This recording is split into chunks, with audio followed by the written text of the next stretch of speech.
Welcome to another episode of Hip Hop Hoops Podcast. I am your host, Anthony Igadero. And I'm your co-host, Chris Blackwood. What up, what up, what up, what up? Let's go. So, it was an eventful weekend. Eventful to say the least. Yeah. Shannon Sharpe. Mr. Shannon Sharpe. And we know this is Hip Hop Hoops, and Shannon Sharpe plays football. He's a Hall of Famer. Yeah, we got to mention that. Yeah, he is one of the greats in the football world, man. You know, but we want to know something, because Shannon Sharpe was everybody knows, you know, Shannon Sharpe is a huge LeBron James fan. Like, man, pom-poms out, everything. All like, that. Just bronze sexual to the T. Like, he, you know, if we want to put that word in the dictionary, Shannon Sharpe is going to be right next to it with the picture. Like, he's top tier. Every single day, he's on his show, Undisputed, and he's going at it with Skip every single day, and he's defending LeBron. It don't matter what LeBron does. LeBron James will play poorly, and Shannon Sharpe will figure out a way to bring some positive out of it. Was he wrong for what he did? Because, you know, he argued with Dylan Brooks. He was getting into it with, you know, the Memphis Grizzlies. He was getting into it with Moran, John Morant's father. Yep. He said basically, you know, Dylan Brooks, he said he couldn't guard. You can't guard LeBron. But it's weird because he was actually doing a really good job. Dylan was doing a great job on LeBron. He studied properly, took his notes, and executed his game plan defensively. All defensive, NBA. Don't burn him this year, but anyway. Yeah, like the heart and soul to Memphis Grizzlies, Dylan Brooks. Come on now. You know, Toronto or Canada's own. Let's go. And Bron actually shot 8 for 21. Right. So kudos to Dylan. He shot 8 for 21 and gave us job. And told us, like, you know, LeBron don't want to go left. He doesn't want to go left.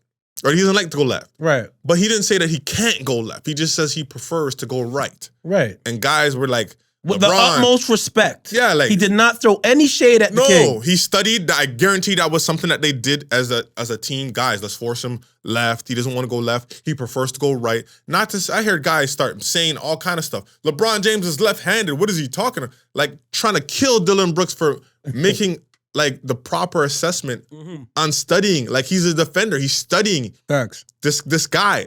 You know what I mean? And guys were killing him. And I'm just like, why do guys do this? Every player that is on earth prefers to go a certain way more than the other. Right. It's not throwing shade at LeBron. No, it's not saying that LeBron can't. Guys start making things up. LeBron is left-handed. What is this guy talking about? Lewis Dylan. I'm just like, my guys, just stop it. Just stop it. Thanks. But my question to you is, what do you feel about this whole thing? And is Shannon Sharpe wrong?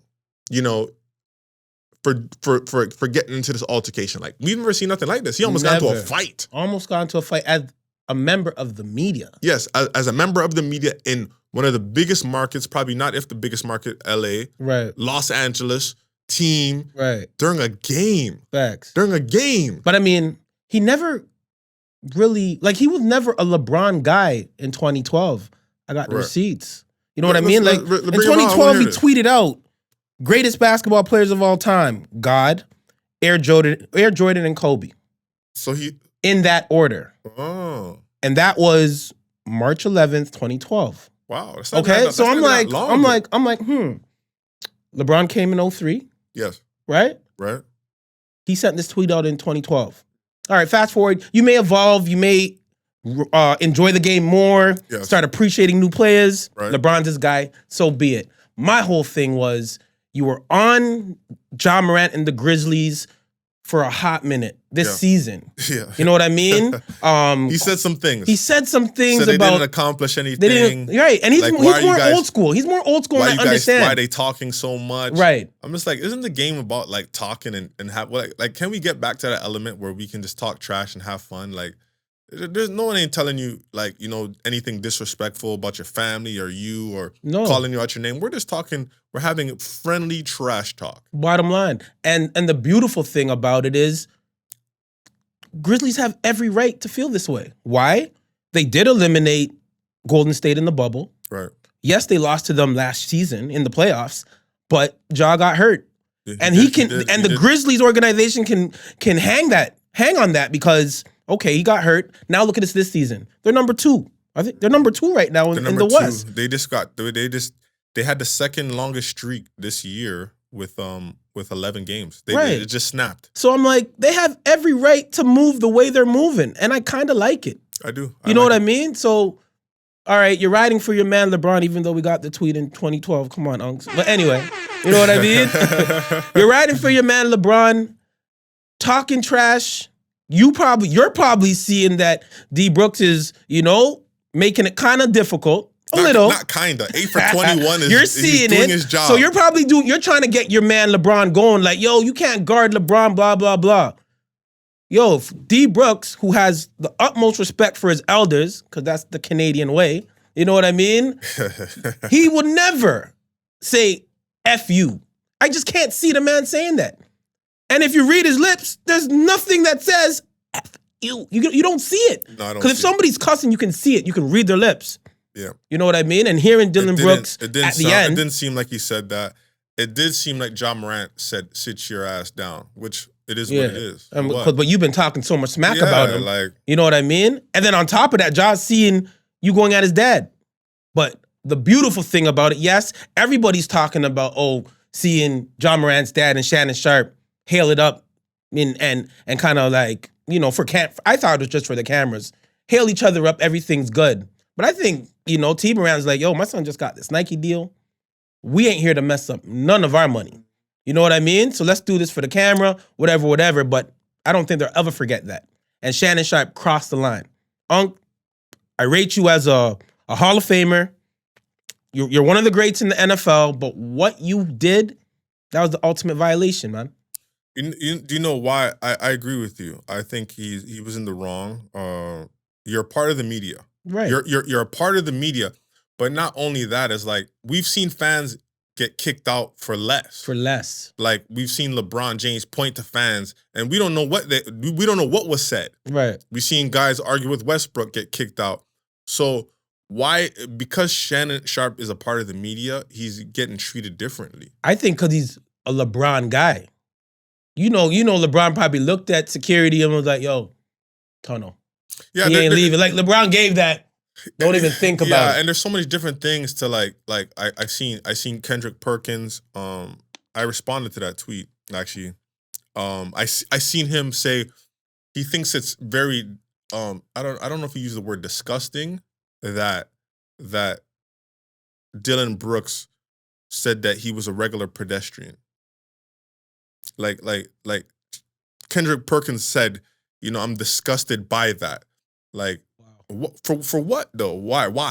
Because it's Shannon Sharpe? Because if Shannon Sharpe tells you, F you, or come over here and blah, blah, blah, like... Yeah, because I'm trying to hoop right now, man. Yeah, let's stop... You have nothing to do with the game. Let's stop making this about, LeBron and just being such a big fan. Cool, you're a fan, but don't... Like we want to talk... He wants to make this a conversation about Dylan Brooks saying that he's a regular pedestrian. How about we make this a conversation about this grown 50-year-old man is coming at Dylan Brooks during a game, talking about let's fight. This kid ain't even 30 yet. Like Dylan Brooks is a young man. Like he ain't even you twice his age. Right. Is that not? He used the word disturbing. He feels like it's disturbing that's disturbing.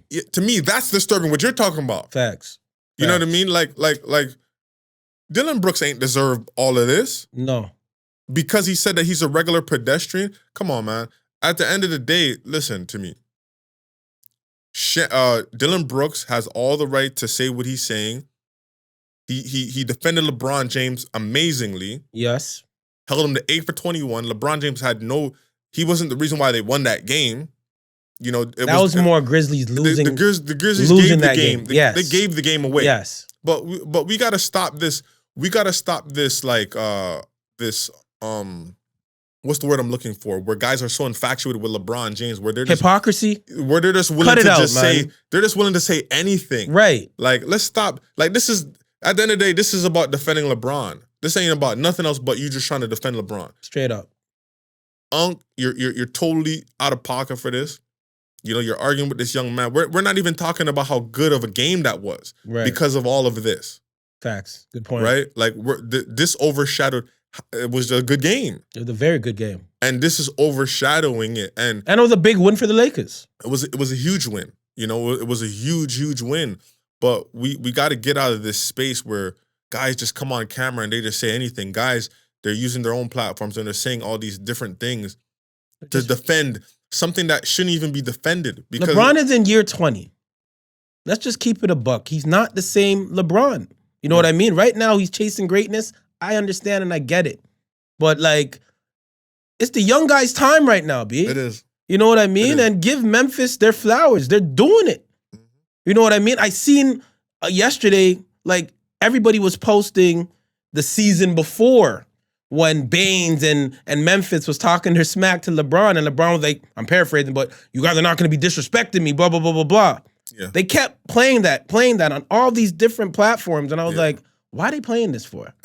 That happened last season. Because they want Memphis to be the villain. Holy smokes. I see a lot of things where everybody just hates Memphis. Like, Memphis is this, Memphis is that. They talk too much. Right. You know, they haven't accomplished anything. Like let's play basketball. Why can't we be in that space where we're playing basketball, we're talking trash, but we can all go home and have fun at the end of the day? Like, it's over after. Once the game is done, it's all over. Right. Guys are taking this thing too personal. Like it's okay for Westbrook to you can post somebody up and then rock their baby. Yep. You can cradle. LeBron James could flex at the camera and say I'm the GOAT and I'm saying I can say this and say that. But if you do it to them, and this is I remember when the guard from Phoenix was talking trash, and LeBron didn't like that either. LeBron, and he said some disrespectful things. Yeah, you're just hanging on in the league, and you shouldn't be talking.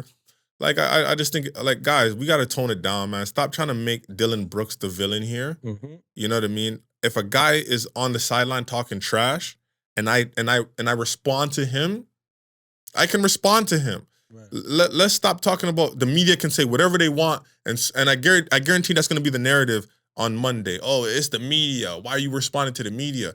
Why could the media say whatever they want and they can just sit back and don't expect anybody to say anything back to them? It's crazy. And the crazy thing is how Shannon tried to control the media, because he sent out a message.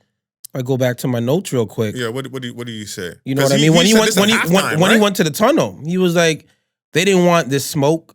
Dave, when he was talking to Dave McMiniman, sorry if I butchered your name, but he's an OG in the game, in the media.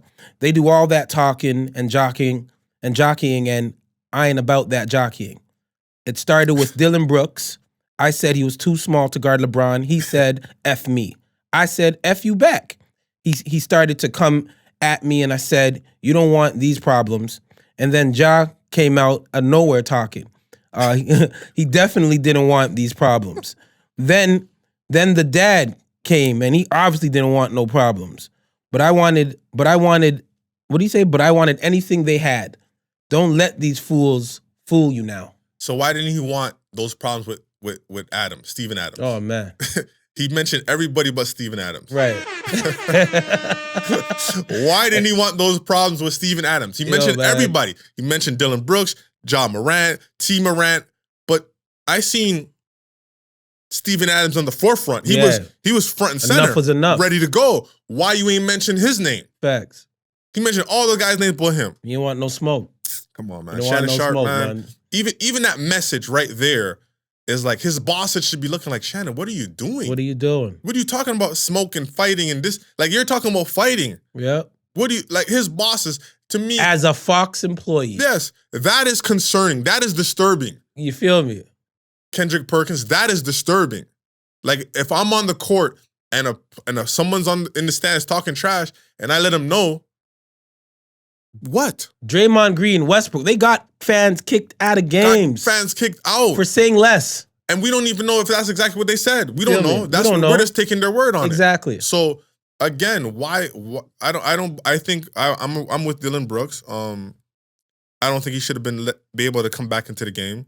And still, when he came back in the game, he was still on his nonsense, pointing at the ground, talking trash to Baines. Like, to me, I don't think that's right. I think he was indicating that he stepped out of bounds. Yeah, he stepped out of bounds. Because refs, the NBA refs sometimes they have amnesia, like they forget to look at man's feet You know what I mean? But then still, he's still pointing and still talking trash. So, you know, I definitely, I don't know, man. Is anything going to happen? I just can't wait till tomorrow to see him on Undisputed. Did you hear LeBron post game when LeBron said, "Yo, Shannon's my guy"? Of course, he's your guy. You know what I mean? 365, he rides you all day on every show. Pause. Pause. He rides you all day on Undisputed. He rides you on Twitter. Like, of course, that's his guy. You know what I mean? Why would I say anything?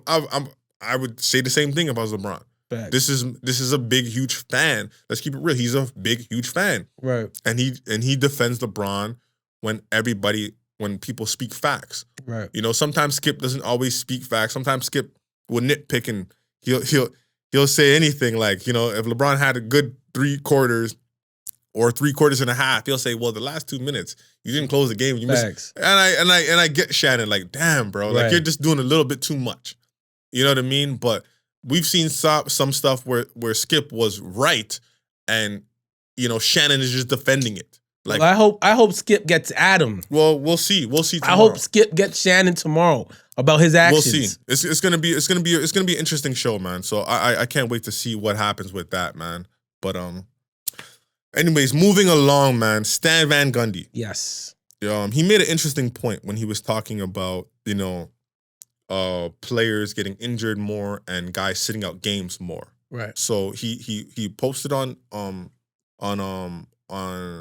Twitter. Mm-hmm. Kevin Durant, it was funny because Kevin Durant was like, you're spitting.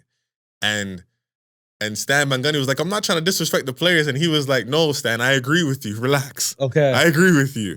so he was talking during the game. He's like, man, I didn't understand what Kevin Durant was saying, you know?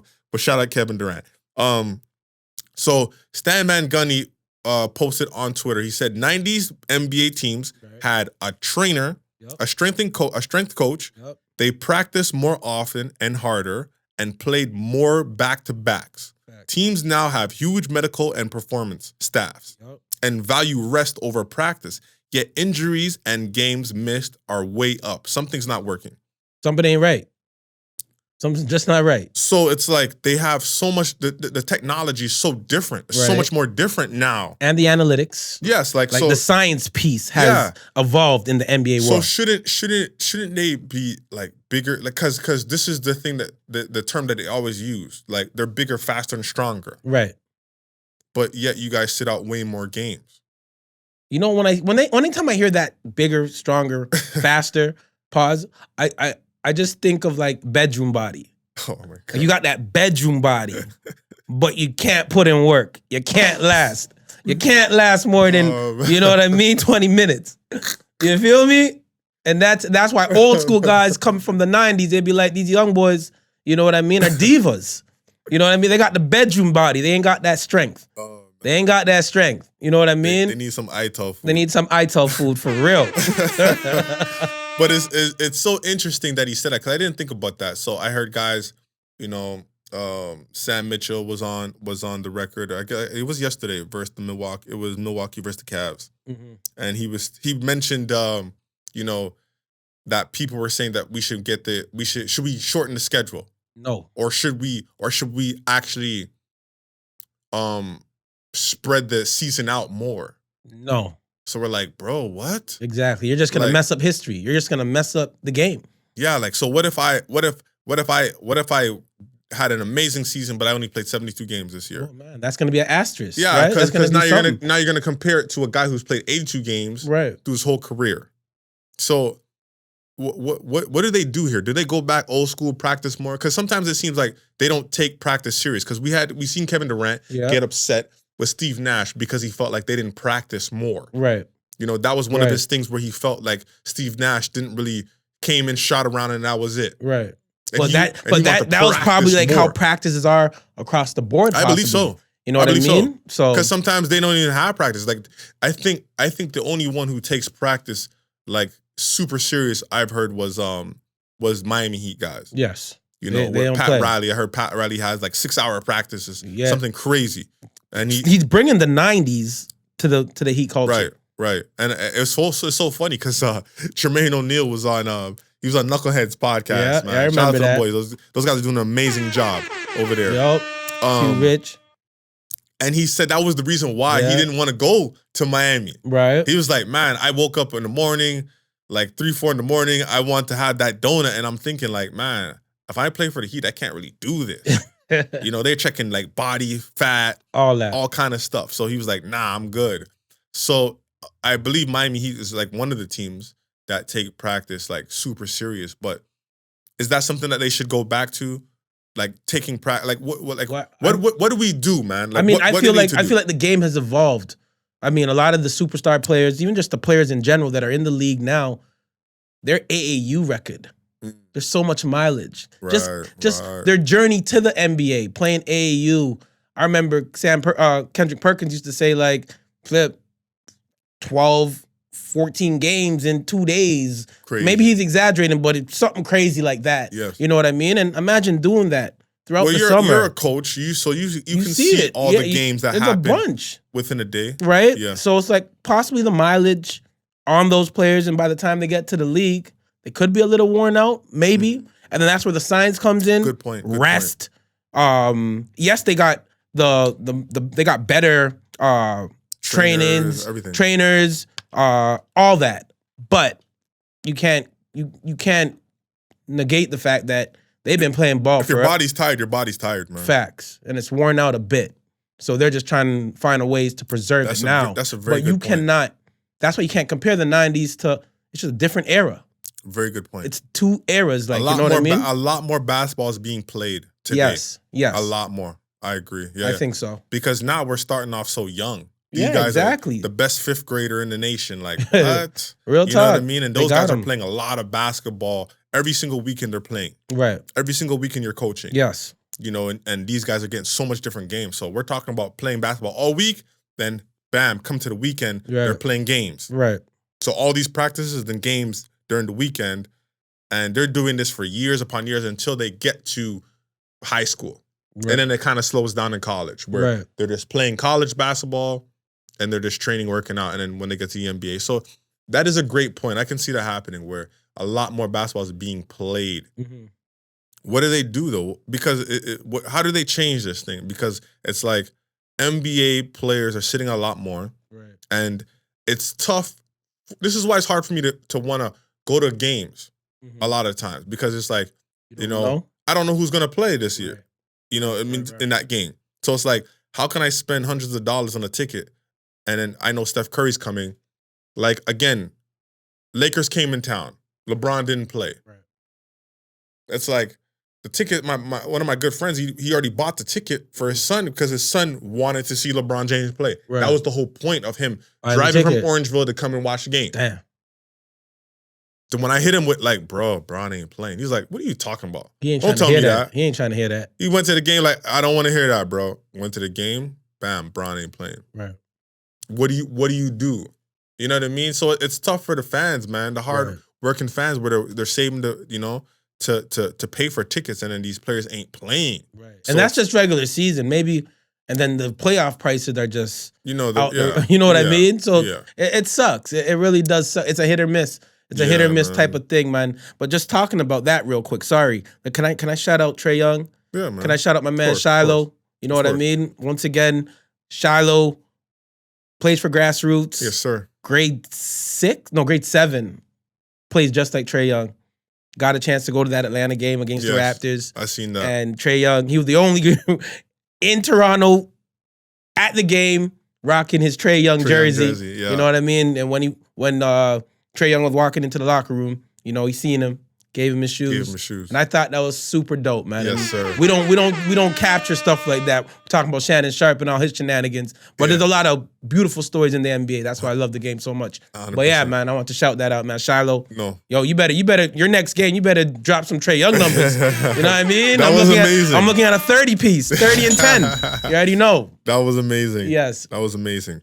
So, moving along to hip-hop, man. Drake. Who? The GOAT. Come on, man.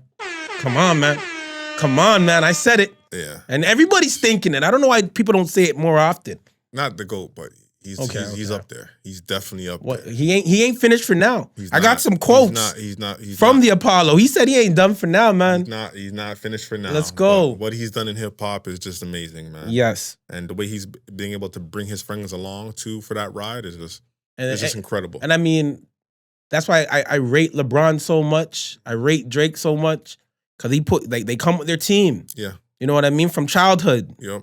And they all play a role. It's no fun to eat by yourself, man. Facto. Eat with your friends, man. That's it. But he had an incredible performance at the legendary Apollo Theater last night in New York City. People get booed. Man. Yeah. People get bananas and all types of fruits thrown at you at that. Legendary Apollo. If you can survive the Apollo, you can survive anywhere and everywhere. You know what I mean? And he passed the test. Yeah. So he performed there and he brought out Dipset.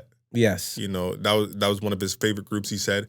But it's funny, it's because it's like, he was talking about the pink mink. Like, he's like, I didn't go and buy this or get this made. Like, this is actually one of the original minks from Cam. He had the full pink mink on with the, I think it was a pink headband on or whatever. And the diplomat chain. With the diplomat chain on. It looked like an amazing performance, man. And my question to you is, where do you rank? I want to know your top 3 groups, rap groups of all time. My top 3. And is Dipset in it? And if not, where would you put Dipset? Because I look at Dipset like they changed like the swagginess on way people. Like I remember guys were wearing Gucci scarves and Louis Vuitton scarves as like hoodies. Yeah. Like they changed like turbans and like, they just did all types of stuff with it. They made pink so like everybody wanted to wear pink. Yeah. Like they changed so much in hip hop. And real plus talk. They were dope. Like their music was amazing. Music was amazing, you know what I mean? I was a Cameron fan. I remember when Mace was doing his thing and making his run, you know, then I would slowly start seeing Cameron and then that Horse and Carriage track. The Horse and Carriage that caught me. Yeah. You know what I mean? And that's how I knew about Dipset after. But to answer your question, this is just me. You know what I mean? I'm going G Unit. 1. I'm number 1. Okay. I'm going the Lock / D Block 2. Tough. And man, I would put Dipset, but I didn't have the swag. I had swag, but I couldn't pull off the pink. Like real talk, some of my guys that were Dipset guys, Harlem, guys from Southside Finch be yelling out Harlem and rocking the pink golf shirts. You know what I mean? And doing all types of stuff. That just wasn't me. You know what I mean? So Mobb Deep will take 3. You know what I mean? And definitely Dipset will get an honorable mention for me. For me. That's still a tough list, man. Me, I gotta go Wu-Tang, man. Wu-Tang, those are my guys. Raekwon the Chef was my guy. Love Ray. But that whole movement, man, in the 90s was just incredible. Mm-hmm. You know, it's like, how do you have like 30 guys that can rap? like how do you have like 30 men and we all could rap or we're all nice? Facts. You know, and guys made huge careers. Like you got the RZA, who was in films. You have Method Man, who transitioned to acting. He's still acting. Facts. You know, in the new show by 50 Cent. You already know Ghost, Power. 50 Cent. Yeah, so it's like Power. Like guys, like these guys are crazy. I think even Jizza is like a professor at a university or something like that. Yeah. Like, and Raekwon's always down here. And Raekwon, like he's always down here. He's always doing his thing, man. Yep. So, but I gotta go Dipset. I mean, I gotta put Dipset in there, and then I gotta go Mobb Deep. Mobb Deep, like, you know, rest in peace, Prodigy. Yeah. He was just incredible lyricist, and I think that he gets overlooked a lot when we just talk about just people, period, as far as lyricists and just music. Right. I think he gets overlooked a lot. Prodigy, man. Like, I remember Mobb Deep was, you know, a member of G Unit later on down the road. Yeah. So you know how it goes. It wasn't the same anymore. But guys, I want to know. Give me you guys top 3. We want to know. We're gonna make a post on Instagram, man. We want to hear from you guys. Top 3 hip hop groups of all time. Right. I want to hear it. A lot. You know, guys are gonna say Outkast. You're gonna hear it. You're gonna definitely hear it, man. You know what I mean? That hip hop hoops DM is crazy. Yeah, crazy. So we want to hear from you guys about top 3 hip hop rap groups of all time, man. Right. We want to hear that. But what'd you hear about the Apollo performance with Drake? Man, I heard it was fabulous, man. You know, reading some reviews. Didn't get a chance to watch it. Obviously, I was here in Toronto. But yeah, it was thought out perfectly. Like Drake started off in made a replica of his old room. You know what I mean? Sang some tracks out of that, some classic hits. You know what I mean? Yes. And then went to the boardroom. You know what I mean? Try to sell himself to all those boardroom members, like, you know what I mean? Trying to get put on, you know, to them record execs and record labels, like, you know. And then the third part was in Harlem with them Dipset guys, like, you know what I mean? Guys. So, I mean, well thought out. The reviews were crazy. He made some quotes that he ain't done. You know what I mean? He may drop something this summer. Who knows? I think he's going to go on tour with 21. With 21, yes. You know, and he ain't done. He ain't done, man. There's so many people that I remember him saying a lot of people are like F Drake, you know what I mean? But clearly he has such a loyal fan base that stuck through him throughout thick or thin. Yep. You know what I mean? So it's a beautiful thing for hip hop that he still got that fire. He still got something to prove. He's still doing it, man. Yes, sir. Still doing it. So, but that's all I got, man, from me, brother. Man. Hey, man, I just want to shout out everybody in Toronto doing something. You know what I mean? Trying to get from point A to point B, man. And obviously in the hip hop world, obviously in the basketball world, you know what I mean? In Canada, that is. On to the world, you know, just keep doing what you're doing, man. Stay focused, stay disciplined. We're in January. Stay true to your resolution and keep it moving. You know what I mean? Keep supporting us on Hip Hop Hoops. Yes, sir. All keep our subscribing, man. Yes, please. Click that button and subscribe, man. Press that plus button. That's all you got to do. You know what I mean? Shout out our distant cousins, man. We see you doing your thing. Shout Title League, man. You know what I mean? And Run the Race podcast, come on, man. Do your thing, man. Going crazy right now. Let's go. You know what I mean? And yo, we out. We're Hip Hop Meets Hoops. Let's go. Let's get it.